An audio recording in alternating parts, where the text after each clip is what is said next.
tal, amigas, amigos? ¿Cómo están? Me da muchísimo gusto saludarles. En esta ocasión estamos platicando con prácticamente una institución de la política mexicana. Es el diputado don Augusto Gómez Villanueva. Él es, bueno, decano de la Cámara de Diputados, legislador 6 veces, me acaba de decir, constituyente de la Ciudad de México.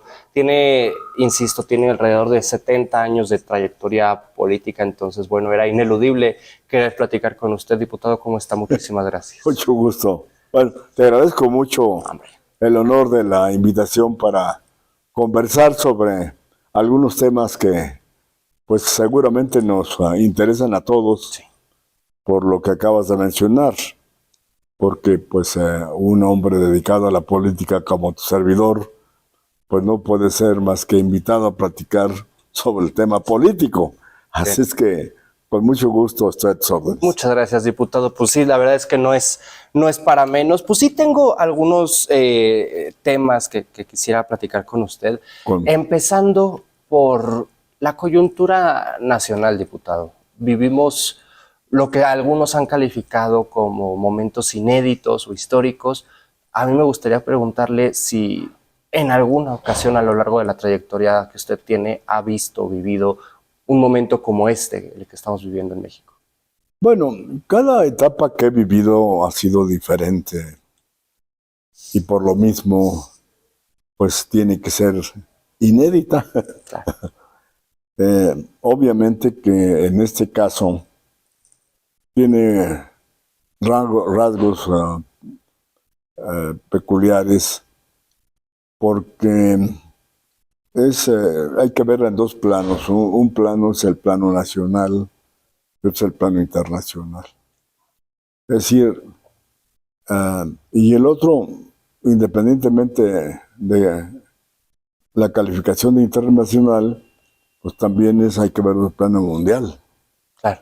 Es decir, la televisión todos los días nos muestra lo que ocurre en países muy distantes de la geografía mexicana, de tal manera que es lo que ocurre en esos países, pues se va asemejando a lo que está ocurriendo en el nuestro. Es decir, por ejemplo, el tema del cambio climático es una cuestión que su evidencia nos confirma que estamos ante un momento diferente a todos los anteriores que hemos vivido en los ciclos políticos del país. La otra cuestión es que efectivamente el tema de la migración masiva es un tema que también no tiene, pues digamos, paralelo por la situación de que es un desbordamiento no solamente de los habitantes o pobladores del continente americano, concretamente de Centroamérica, sino que como la prensa ha informado y el propio Instituto de Migración, pues no solamente han sido centroamericanos y latinoamericanos, venezolanos, sino que, de Colombia o de Bolivia, sino que vienen inclusive pues, de países de las Antillas como Haití, como en el caso de Cuba, y entonces todo este marco de geopolítico nos lleva a vivir una situación muy compleja, en donde las medidas políticas que se tomen, si no son, digamos, consensadas con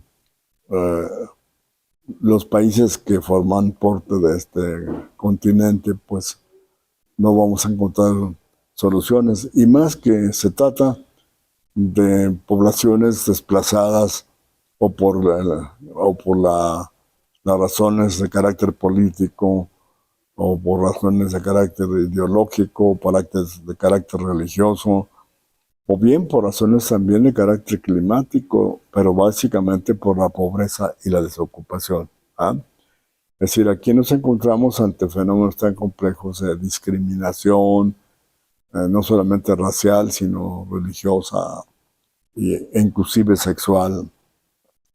Y ante una situación muy, pues muy difícil desde el punto de vista de que las cuencas migratorias que se transforman en caravanas, pues todas utilizan a México como un país de paso rumbo a los Estados Unidos. Claro. Y obviamente que también tenemos problemas en la frontera, ¿no?, que requieren pues una concertación bilateral para poder resolver el problema, ¿no? Y en Estados Unidos, pues obviamente hay pues partidos políticos como el Partido Republicano, que tiene una definitiva posición no solamente restrictiva a la migración, sino además con muchos rasgos de discriminación y muchos rasgos de racismo, y sobre todo pues bajo cuestiones tan complejas que es difícil que podamos eludir su calificación de que en los grupos de migrantes, pues no solamente hay una forma de delincuencia organizada para trasladar a los migrantes de manera ilegal, sino que se involucran también el tráfico de drogas. Y pues en este caso, México no solamente se ve ante el problema de tener que atender con base en las recomendaciones de la legislación en materia de derechos humanos, sino además en la política que México ha tenido de manera tradicional de darle de hospitalidad, y también pues en los principios fundamentales de darles a los refugiados el tratamiento que se merece de acuerdo con nuestros principios en materia internacional. Entonces es un tema, y el otro es el tema migratorio, pero sobre todo el gran problema es el de la pobreza, de la desigualdad social, y pues finalmente vamos a advertir que en el fondo estamos viendo una crisis del sistema que se derivó pues de la etapa de la globalización a través de este proceso de apertura comercial que nos ha llevado pues prácticamente a la existencia de un sistema económico sustentado en lo que se llama el neoliberalismo, que de alguna forma pues tiene sus efectos que son contradictorios entre la apertura comercial y la inversión de las compañías transnacionales o las corporaciones industriales que de alguna forma han sido pues un atractivo para abrir nuevas fuentes de trabajo en los países que como México no han tenido el desarrollo para lograr una evolución, digamos, simultánea a los países industrializados. Entonces, pero lo más complicado de todo esto es, digamos, la deuda externa.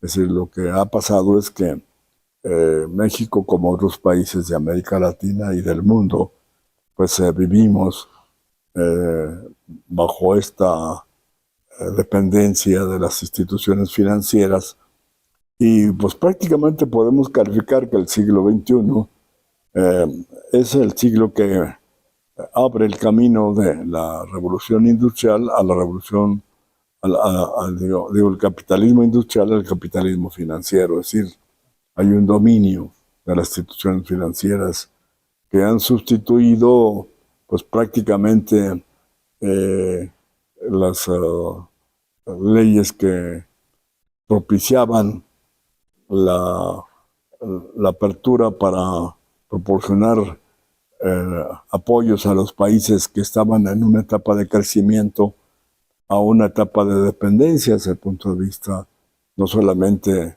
del incremento de la deuda, de tal manera que ahora se llama la deuda soberana. Es decir, la deuda soberana significa que no son las garantías ni la factura petrolera como ocurrió en México, ni los recursos naturales que de alguna forma propician los ingresos para que el Estado pueda garantizar el cumplimiento de sus obligaciones con las instituciones financieras, sino que ese endeudamiento tiene un tope, y ese tope corresponde a los límites de su capacidad productiva. Y estamos detenidos en cuanto a nuestra capacidad productiva. Es decir, México no solamente ha vivido esta nueva etapa desde el punto de vista también de las exigencias que impone el Tratado de Libre Comercio, que nos ha llevado a una interdependencia más, digamos, determinante en cuanto a que digamos, el contenido del Tratado de Libre Comercio pues nos obliga a pactar obligaciones. Si bien es cierto, tenemos derechos, pero también tenemos deberes. Y esto, pues, sí obliga a que quienes asuman la presidencia de la República tienen que tener no solamente un conocimiento, una información, sino al mismo tiempo una capacidad para poder enfrentar las diferentes coyunturas que vive el mundo y vive el país, ¿no? Entonces, yo creo que la situación que vive el país es semejante a la que viven otros países en el mundo.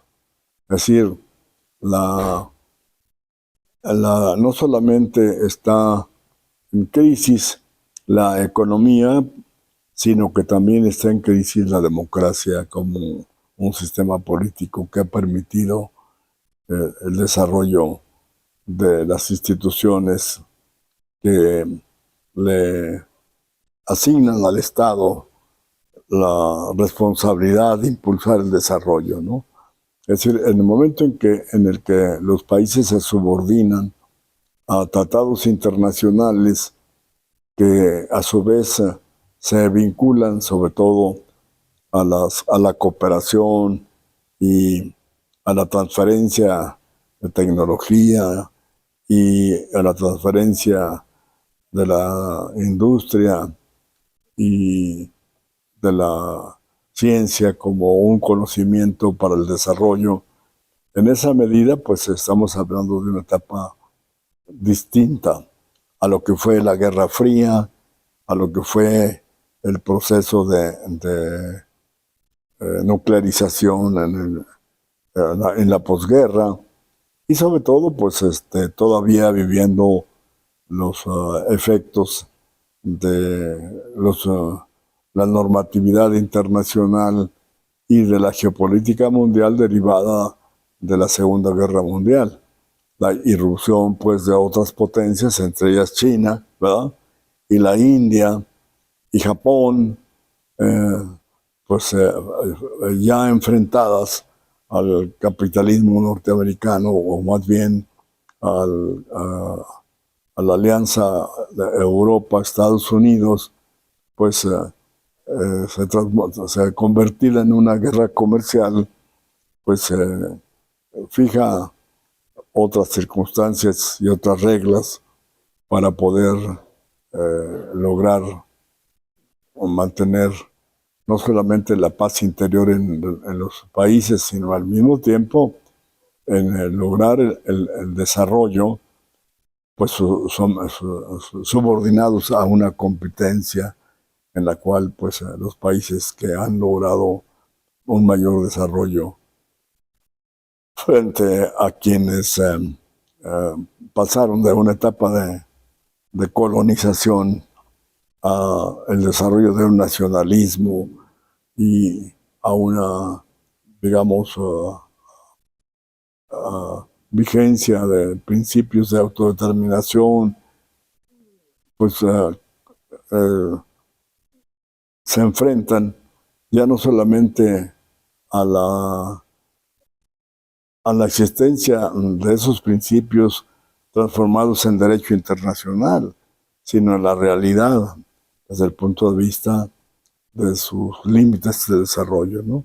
Entonces, ¿qué pasa en México? Bueno, pues lo que pasa en México es que en realidad, pues sí, encontramos como una forma de mantener la paz interior después de que el PRI había logrado consolidar un proceso de formación de instituciones y de, digamos, integración de la nación mexicana, pues eh, esos, esas metas que se lograron, pues se encontraron frente a nuevos retos. ¿Y cuáles fueron esos nuevos retos? Pues el crecimiento de la población. El crecimiento de la población y el desplazamiento de la población rural a la población urbana.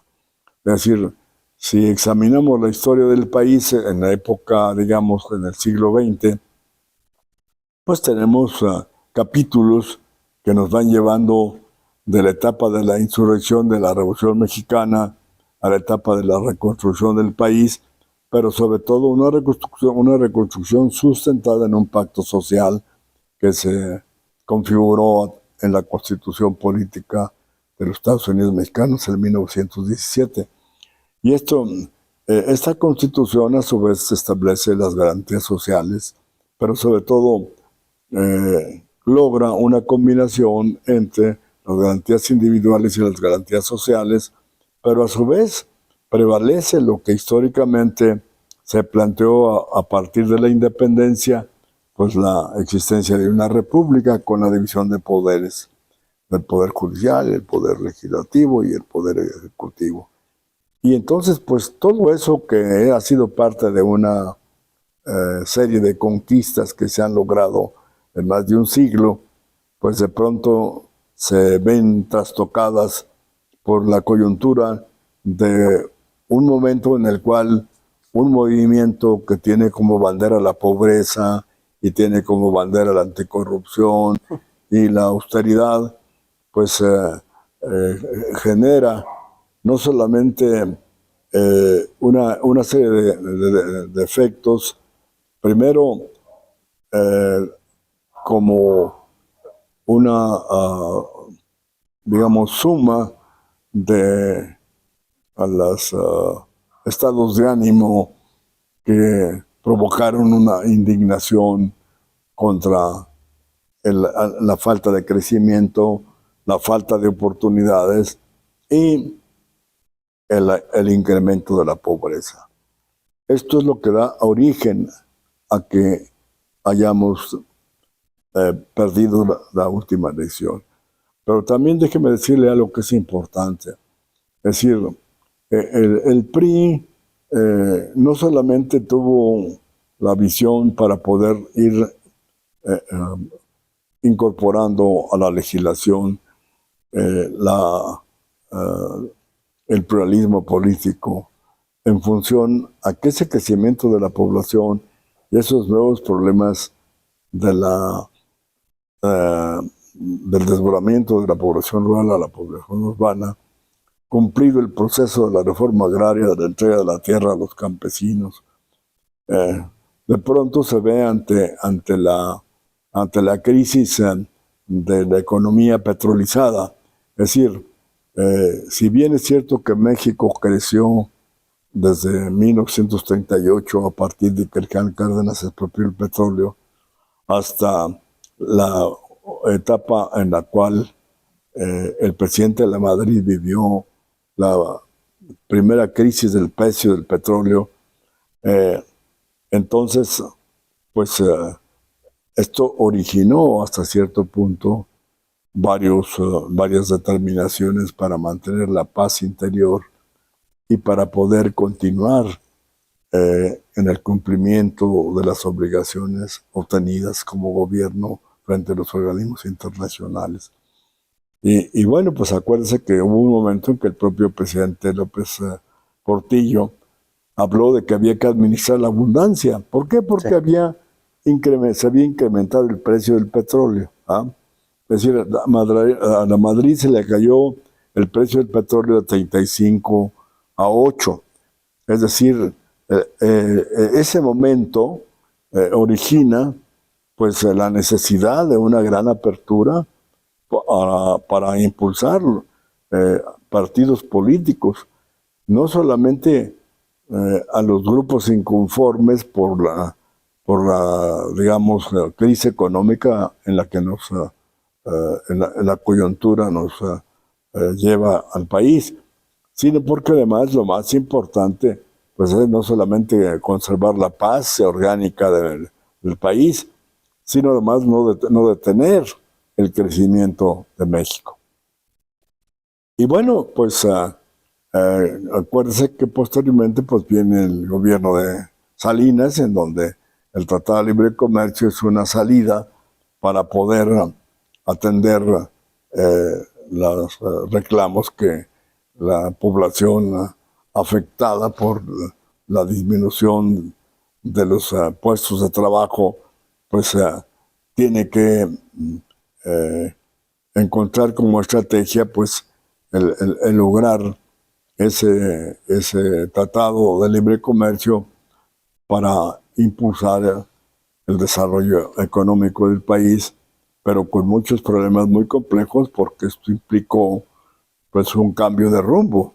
Es decir, todo lo que era la política social tuvo que subordinarse a una política económica en la cual se vivió intensamente, es decir, con una gran incertidumbre cuando cuando la salida de capitales que se habían colocado en la banca mexicana de los norteamericanos jubilados, pues que le daba cierta estabilidad transitoria al país, pues el momento en que salen esos capitales del país, pues automáticamente entramos a una nueva crisis. Eso ya le toca a Cedillo la nueva crisis, ¿no? Y esa nueva crisis lo obliga a que las condiciones que impone el gobierno norteamericano, el fast track que Clinton logró que aprobase el Senado de la República, pues también es un acuerdo condicionado a que México dé las garantías suficientes para cumplir con sus obligaciones en los compromisos tenidos con la banca internacional. Entre ellos, los norteamericanos exigían los pozos petroleros y nosotros en esa 56 legislatura pues optamos por lograr que en lugar de los pozos petroleros fuera la factura petrolera para poder, digamos, sobrepasar esa etapa con una crisis peligrosísima para la vida interna del país. Fue una etapa pues difícil, no solamente porque además en el régimen de Salinas pues se acompañó de hechos dramáticos como el asesinato de Colosio y el asesinato de Ruiz Massieu. Sí, pero además acuérdese que también ocurre en el movimiento zapatista. Es decir, todo eso es la suma de situaciones que en un momento dado se capitalizan contra el PRI, ¿verdad? Y esto da origen a que efectivamente los partidos de izquierda, que así se llaman, porque lo que pasa es que son partidos que nacen en una coyuntura de una crisis en la cual pues las demandas que se plantean pues son demandas de carácter social que pretenden identificarse como como expresiones de la izquierda, ideológicamente hablando, ¿no? Pero bueno, entonces así nace el PRD, ¿no? Y con el PRD pues nacen también otros partidos, como el Partido Verde Ecologista y el Partido del Trabajo, etcétera, ¿no? Pero entonces el problema que tenemos es cómo darle una participación en las cámaras a los partidos políticos para que puedan estos contribuir al análisis y discusión de los problemas fundamentales que enfrentamos en la transición, ¿ah? Y todo esto, pues, se pierde de vista de quienes pretenden hacer juicios sobre el papel histórico del partido, pues olvidando que no solamente la creación del Instituto Nacional Electoral, el Instituto Federal Electoral, pues fue una forma de encontrar justamente la participación de la sociedad civil. Es decir, ¿por qué la sociedad civil? Porque no solamente va a tener que ver en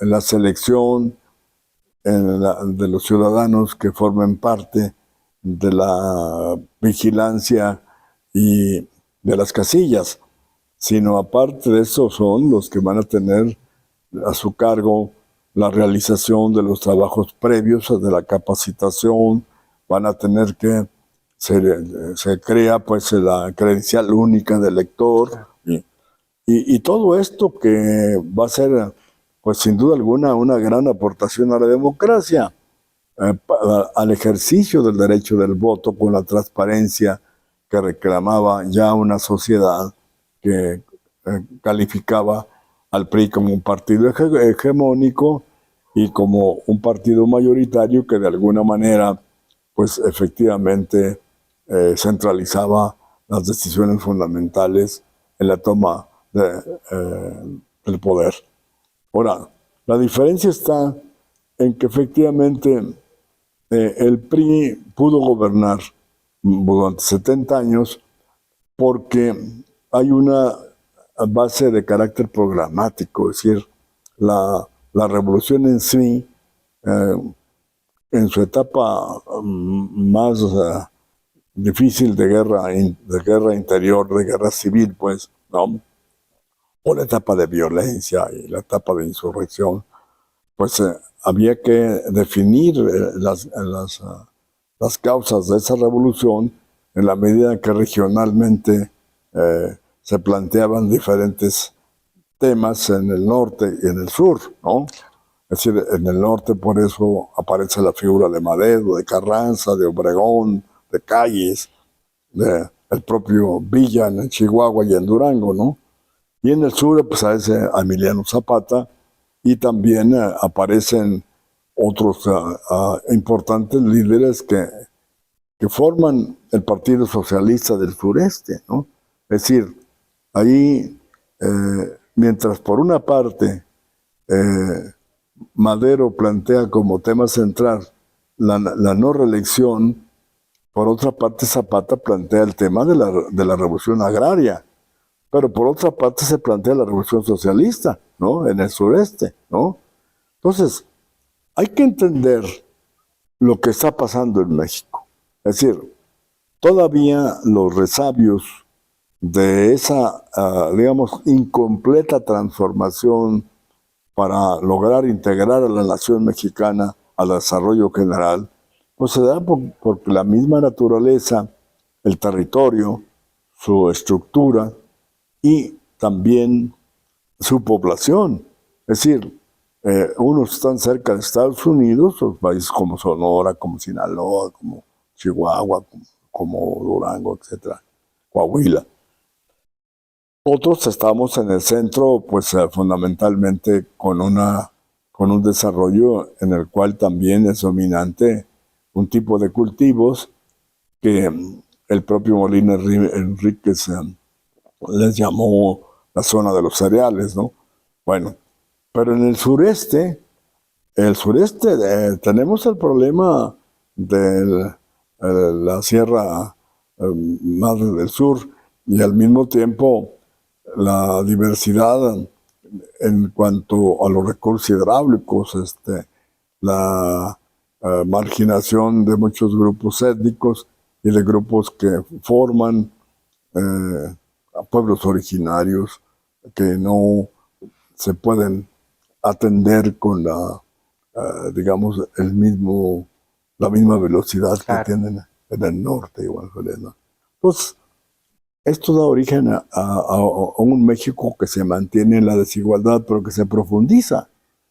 Se profundiza, ¿por qué? Porque en la medida que el tiempo va pasando, además de que hay esos fenómenos de marginación, tenemos otros problemas graves que, por un lado, la población de 1910 era de 15 millones de habitantes.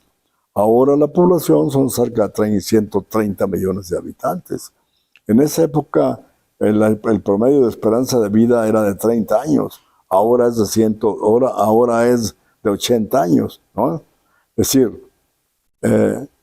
las instituciones que se crearon para poder atender el problema del analfabetismo, para enseñar a leer y escribir a los mexicanos, y después para abrir la continuidad para el desarrollo nacional y su incorporación al desarrollo mundial, pues implica también el transformar los sistemas educativos.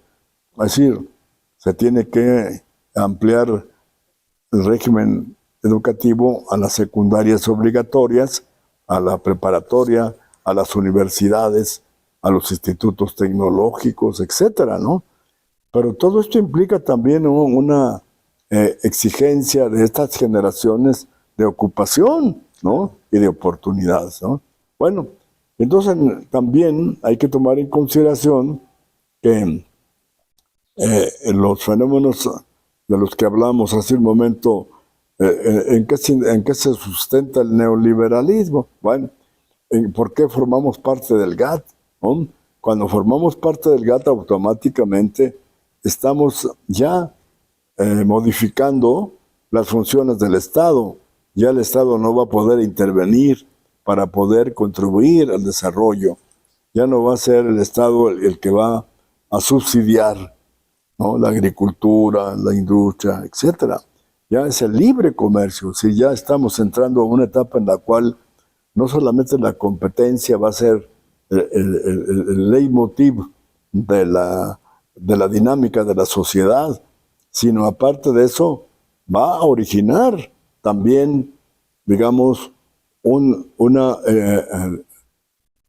cambio en la mentalidad del corporativismo o del sentido de cooperación colectiva frente al individualismo. El individualismo nos lleva, pues, a una etapa en la cual no solamente se genera un fenómeno de aislamiento del individuo en su lucha por el desarrollo de sus propias facultades para sobrevivir, sino que además se traduce en conflictos de carácter familiar, en conductas que de alguna forma tienen una repercusión en el inmovilismo que se va a ir poco a poco atrapando a la población. Entonces, todo esto en un momento dado se capitaliza por un individuo que durante 18 años ha estado en una prédica en contra de la pobreza, ¿no? ¿Ah?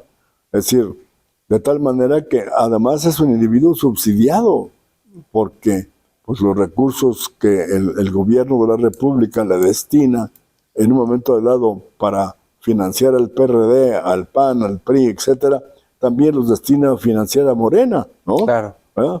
Y entonces, pues tranquilamente, en gobierno respetuoso de la libertad de expresión y de la libertad política, pues llega demagógicamente a asumir la presidencia de la República bajo las ofertas de que iba a acabar con la pobreza o iba a luchar contra la pobreza y al mismo tiempo que Esta está sustentada en lo que se llama la cuarta transformación, que nunca se alcanza a definir qué es la cuarta transformación, y que sin embargo, utilizando la bandera de la austeridad y la anticorrupción, se transforma en una política de revanchismo, de persecución y de terrorismo. Y entonces el terrorismo, esos tres elementos siguen vigentes de tal manera que efectivamente la población advierte la intención no solamente de reformas a la Constitución, alegando los tres temas a los que nos opusimos, tanto el tema de la reforma eléctrica como el tema de la reforma electoral, como también al tema de la Guardia Nacional bajo el mando militar. Entonces, todo esto nos lleva a formar un bloque de partidos, es decir, los diputados logramos una alianza para poder impedir que las reformas a la Constitución se hicieran de manera caprichosa y al mismo tiempo no se diese a conocer al pueblo de México el rumbo de un gobierno que se ampara atrás de un lema de cuarta transformación. Entonces, esto nos lleva a que ya estemos en este momento al 5º año de gobierno y que efectivamente el hecho de haber a su vez restringido en el presupuesto los recursos destinados a los apoyos que se deben dar a la producción, ¿no?, los han transformado en apoyos que tienen un sentido electoral. ¿Por qué? Porque se sustenta fundamentalmente en políticas que aunque a la población beneficiada, digamos, en estos programas efectivamente tiene derecho a tenerlos, sin embargo no están acompañados de una cultura de la producción. Es decir, entramos a una política en la cual la entrega de recursos a grupos, digamos, que han sido pues favorecidos por esta política, pues no tienen como sustento la producción. Y si además de eso se hubiese mantenido una política de apoyo a los programas de producción que permitieran efectivamente que fuera el camino para salir de la pobreza, pues entonces tendría la solidaridad de los partidos. En este momento, pues estamos ante una serie de crisis múltiples, no solamente crisis de las que estamos hablando, de la delincuencia organizada, de la inseguridad, de la anarquía, de la violencia y del manejo de los medios de información a través de la mentira y a través de la polarización, sino que estamos exponiendo el país peligrosamente para, digamos, mantener un estado de sitio por parte del crimen organizado por encima del Estado.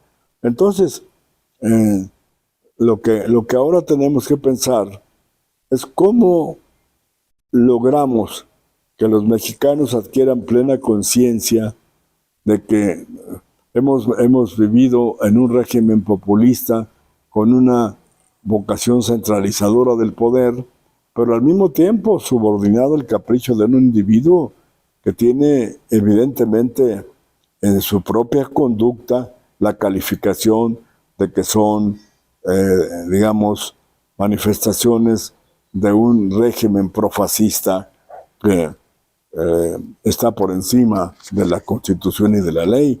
Lo estamos viviendo en estos días en que no solamente ha tenido las actitudes de enjuiciamiento y de crítica y de acusación contra Xóchitl Gálvez, sino además contra el presidente del PRI, al que lo ha hecho objeto de persecuciones por conducto de la gobernadora de Campeche. Es decir, yo creo que cada día va quedando más claro ante los mexicanos, ¿verdad?, que estamos ante el peligro de que las decisiones de este gobierno, a través de la voluntad del presidente de la República, pues no solamente son atentatorias contra las libertades, contra la ley, contra los derechos constitucionales que conquistamos los mexicanos, sino contra la dignidad de los mexicanos, ¿verdad? Entonces, esa es la razón por la cual, pues, los priistas hemos sido solidarios y promotores para formar este Frente Nacional.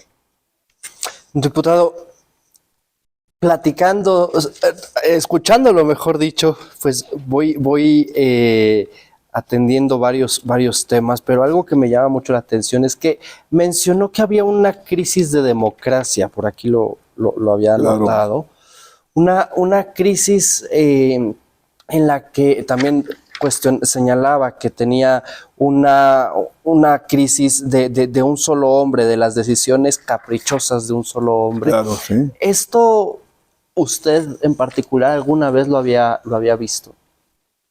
No, porque no. Es decir, yo creo que a mí me tocó vivir en mi participación como diputado, pues sí, compartir con un gobierno mayoritario decisiones, pero fundadas en un proyecto histórico. Es decir, nosotros teníamos una, digamos, elección sexenal que nos permitía revisar los déficits que el pueblo de México enfrentaba en sus aspiraciones para lograr su superación en el orden educativo, económico, de salud, de vivienda, etcétera. Es decir, lo que en otros países se llama, digamos, la política del bienestar, ¿verdad? Es decir, nosotros teníamos el antecedente del plan sexenal, es decir, la revolución cuando decidió integrarse en un partido, es cuando menos, digo, uno de los hombres de la revolución más importantes, el general Calles, después del asesinato de Obregón. Bueno, pues justamente había dos cuestiones esenciales. La primera, darle cumplimiento a los principios de la revolución, y por otro, abrir las oportunidades a quienes habían estado en contra de la misma revolución para que participaran como actores en esa etapa de desarrollo, con base en el respeto a lo establecido por la propia Constitución, ¿verdad? Entonces, ya en este momento advertimos. ¿Por qué calificamos de antidemocrático? Bueno, pues porque el propio presidente pues dijo que por encima de las leyes, ¿no?, había que tomar las decisiones que ha tomado. Es decir, cuando a un presidente no le importan las leyes, sí, pues está no solamente asomando una vocación dictatorial, sino que al mismo tiempo está cometiendo, digamos, está originando que se le puede aplicar la remoción del mandato por violaciones a la Constitución, por violaciones a la salud, a la vida y a la seguridad, ¿no? Entonces, esto es lo que debería de considerarse como una cuestión esencial para poder frenar al presidente de la República en sus actitudes autoritarias. Se habla mucho, diputado, de que el PRI a lo largo del siglo XX pues tenía ciertos sectores abandonados, que había ya me lo mencionaba usted, de desigualdad económica entre el norte y el sur. Sin embargo, también del otro lado de la cara de la moneda, se habla de un PRI de construcción de instituciones, de, no sé, puedo hablar del IMSS, del Infonavit, etcétera. ¿Qué hace falta para que pueda llegar, o desde su perspectiva, mejor dicho, qué hace falta para que pueda llegar un gobierno, una administración que verdaderamente se dedique a resolver, independientemente del partido o si es gobierno de coalición o como le quieran llamar, que verdaderamente llegue a resolver y no pues a echar culpas como hemos visto recientemente? Sí, yo creo que también hay una crisis en el presidencialismo. El régimen presidencial, eh, en las condiciones a las que se ha llegado en esta etapa del populismo de derecha, no de izquierda sino de derecha,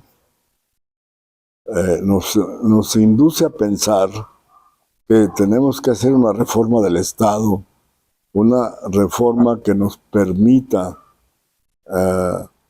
adecuar la existencia de las instituciones de tal manera que pasemos de un presidencialismo que ha llegado a su, digamos, a obtener el carácter de absolutismo por un presidencialismo parlamentario.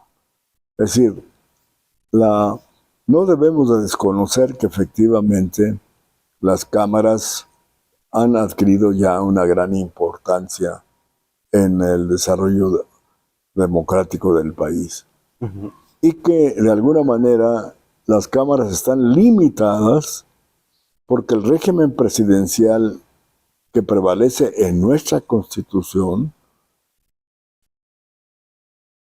solamente a través de su ley orgánica permite que los diputados o senadores promuevan la comparecencia de los funcionarios del gobierno federal. No se vuelve obligatoria, se promueve la comparecencia, ¿no? Es decir, en un régimen parlamentario tienen que comparecer los integrantes del gobierno, en ese caso, pues, sujeto a una nueva estructura, inclusive constitucional, que propicie no solamente la diversidad de participación de las corrientes políticas con diversos tonos ideológicos, etcétera, pero que al mismo tiempo sí establecen que el presidente de la República, es decir, en este caso es digamos el primer ministro, ¿no? O el jefe de gobierno, ¿no? El que comparezca para que pueda informar sobre diferentes temas que inquietan a la población. Es decir, yo creo que efectivamente estamos ante una situación en la que el cambio no es solamente en definir quién puede ser candidato a la presidencia. No, eso los tiene que llevar a revisar el sistema político vigente.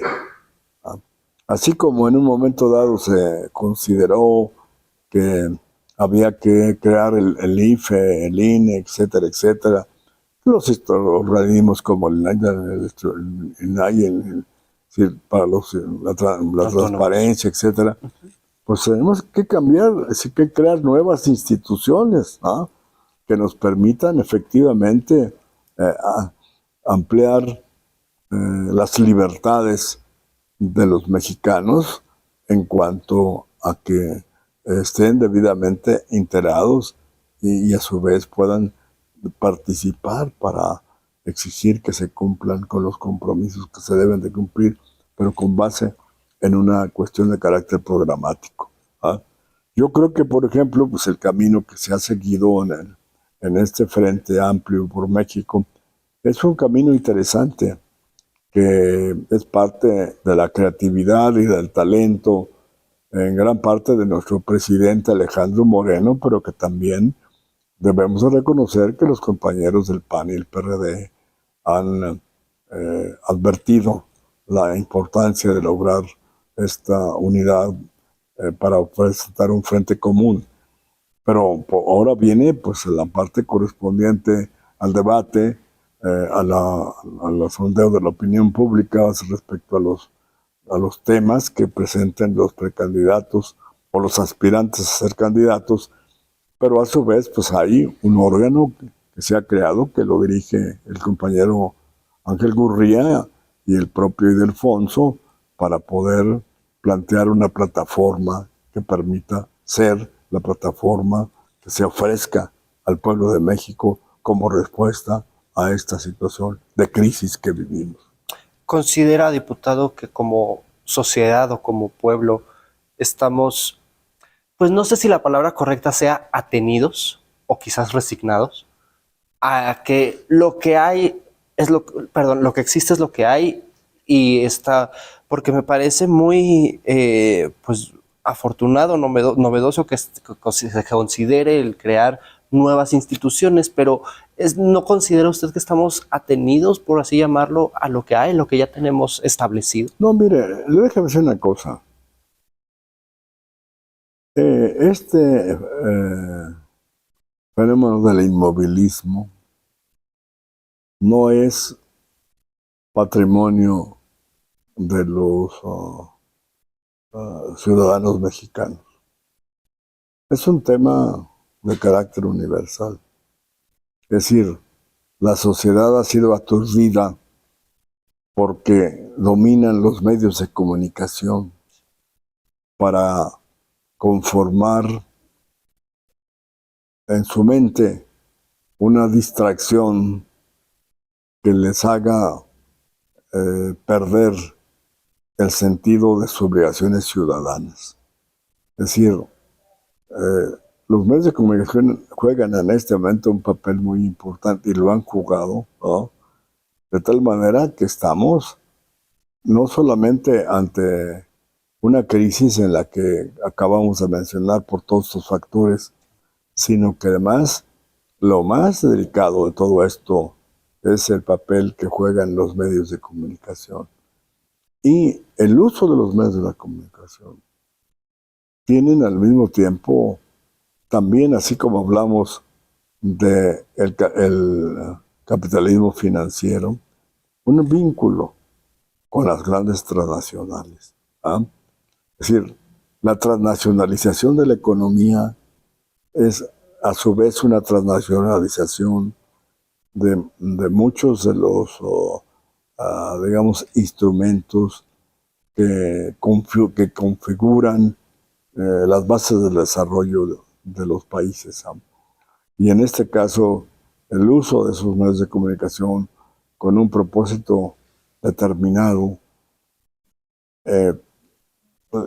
le dan, si usted advierte en cualquier programa de televisión, si usted revisa en la televisión, los temas que se abordan, digamos, no solamente las series en las que se prevalece el tema del narcotráfico, la participación no solamente del hombre y de la mujer y las formas de crueldad y al mismo tiempo las series en las cuales se altera la importancia de los valores morales y se sustituyen por la traición, se sustituyen por todo aquello que conduce a un deterioro de la conducta del individuo con sus congéneres y con la sociedad.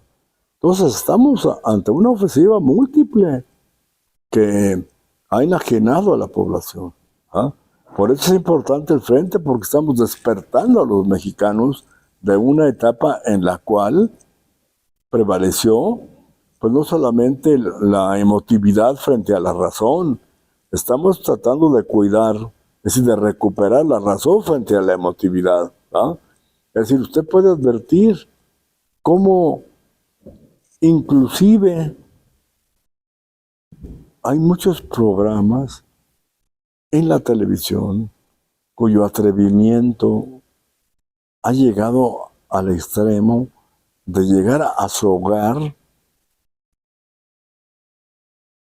todos aquellos temas que en el pasado nuestros abuelos y nuestros padres los veían como inmorales, ¿verdad? Ahora, ¿verdad? La televisión ha generalizado una cultura en la cual, una subcultura en la cual el morbo es dominante. Pero por otra parte, la combinación de esos programas con los anuncios comerciales, ¿ah?, son los que aturden a la población, que no la deja pensar. Sí, todo esto es parte del mundo de la globalización en que vivimos. Sí, son los efectos de una revolución técnica y una revolución científica. Y vemos, sí, que hay avances tan importantes como en la inteligencia artificial. ¿Ah?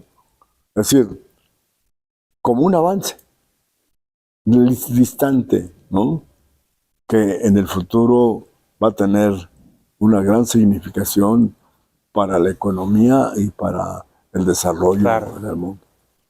En fin. Diputado, casi para terminar, sí le quiero... Es que me llama la atención esto que comenta con el tema social, con el tema que incluso me llamó la atención, dijo sublevación ciudadana. Sí. ¿Estamos aletargados como sociedad, diputado? Sí. ¿Qué hace falta? Porque muchos le voy a decir por qué. Sí. Mire, por ejemplo, el campo. Se eliminaron todos los programas de apoyo a los campesinos. La reforma que se hizo por el presidente Salinas, en el cual los ejidatarios obtuvieron, entre comillas, el derecho del dominio pleno, significó la venta de sus tierras y sus derechos de agua a las compañías transnacionales refresqueras y que al mismo tiempo comercializan el agua de manera tal que nosotros no nos damos cuenta y pagamos el agua que le quitan al campo. A los campesinos les dieron migajas por sus derechos de agua, ¿verdad? Pero también hubo una reforma en materia, digamos, de la ley de agua, ¿no? Bueno. Y entonces, ¿qué pasó? Que esos campesinos empezaron a vender su tierra, pero buscaron migrar. Se fueron o fuera del país o se fueron a las ciudades y dejaron a su familia desprotegida, a sus esposas, a sus padres, a sus abuelos, a sus hijos. Y la desintegración familiar tuvo efectos inclusive en los niños que dejaron de ir a la escuela. ¿Ah? ¿Por qué? Porque ya no tuvieron dinero para... Y hay poblados enteros que desaparecieron como tal, o que son poblados fantasmas, porque ya la población rural se fue a la población urbana o fuera del país, ¿no? Es decir, en todo eso, ¿qué pasó? Que los que se quedan atrapados por la necesidad de contar con recursos para sobrevivir, los coopta el crimen organizado. Y el problema está en que efectivamente el crimen organizado tiene una gran presencia en el campo del país. Claro. ¿Ah? Si usted pregunta qué son los halconcillos. Los halconcillos, ¿qué son? Son los niños que utilizan los narcos para que les informen cuando va la policía o el ejército detrás de ellos. Y aparentemente un niño que está sentado en la puerta de su casa, avisa y a ese niño le dan una cantidad mínima de recursos y a la familia misma. Entonces, este es un tema muy complejo. Es decir, la desintegración de la familia no solamente se ve en el caso del campo, también se ve en las ciudades, ¿no? Se ve en esta etapa en la cual el encarecimiento del trabajo y de las oportunidades y además los derechos que adquiere la mujer respecto al trabajo y respecto a sus conquistas que ha logrado, también tienen un efecto de carácter familiar, ¿no? Es decir, todos estos aspectos son, digamos, complejos desde el punto de vista de su repercusión, que no están debidamente analizados. Finalmente, diputado, ¿qué hace falta? Mejor dicho, ¿hay algún error que le reconozca al PRI a lo largo de toda la trayectoria? Bueno, uno es el PRI y otros son los priistas. Ok. Es decir, también hay dirigentes del partido o miembros del partido que han incurrido en desviaciones, serias desviaciones, pero no son los únicos. Es decir, el fenómeno de la corrupción es parte del sistema capitalista, ¿verdad? Y esto a su vez se da en todas las instituciones, los empresarios, en la iglesia. Es decir, toda esta etapa en la cual se denunció la pederastía, etcétera, etcétera, pues son los efectos de una corrupción que se da en todas las instituciones. Pero eso no quiere decir que los hombres que forman esa institución, no las instituciones. Entonces las instituciones responden a, digamos, a una filosofía que se sustenta en un comportamiento con base en la moral o en los valores morales, ¿no? Y en los valores morales pues son de la solidaridad, son de la lealtad, de los principios que permiten que el ser humano tenga una digamos, calificación en su propia conducta, ¿no? Pero bueno, la coyuntura se dio. ¿Por qué? ¿Por qué se dio con mayor énfasis? Porque es decir, el Tratado de Libre Comercio abre el camino a las empresas extranjeras. Y las empresas extranjeras licitan para poder obtener digamos, las concesiones que el Estado puede recibir. Pero sobre todo usted lo nota que se da en Pemex. Sí. ¿Por qué en Pemex? ¿Ah?